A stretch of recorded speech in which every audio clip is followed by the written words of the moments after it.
We are learning new information tonight on why Anthony Carter left his job as the University of Cincinnati police chief. The university says it's because of alleged misconduct. His attorney says that's all based on suppositions and misunderstandings. 9 on your side's Tom McKee is here now with some new details of what each side is now saying. Tom? Well, this is a very confusing and long-winded case, but the bottom line is it stems from Chief Anthony Carter being investigating the case of 3 faculty members supposedly involved in a love triangle.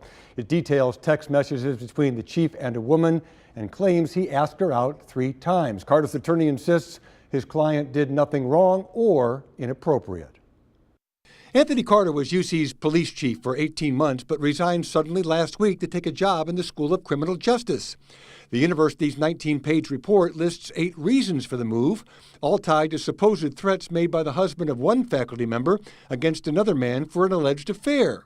The conclusion was the chief unnecessarily injected himself into the investigation, but Carter's attorney, Brian Redden, disputes that. From our perspective, there was absolutely nothing wrong.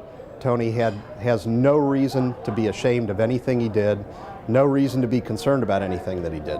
One text in the report shows Carter asking if the woman is up for a Bengals game, that he unexpectedly got tickets.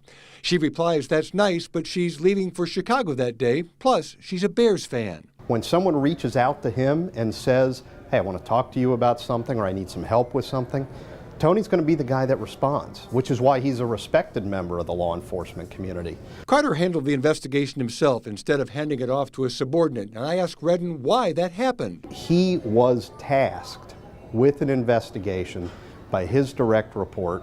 He completed that investigation in a timely manner within a span of about 10 days, which included the Labor Day weekend.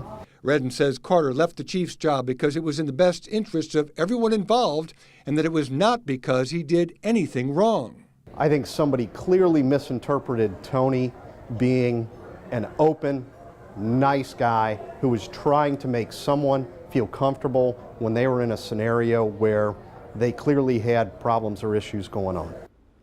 Now, Carter has 35 years of law enforcement experience and has now applied to be the chief of the police department of Fairfield in Butler County. Redden told me he doesn't think any municipality should hesitate on hiring him, Kristen.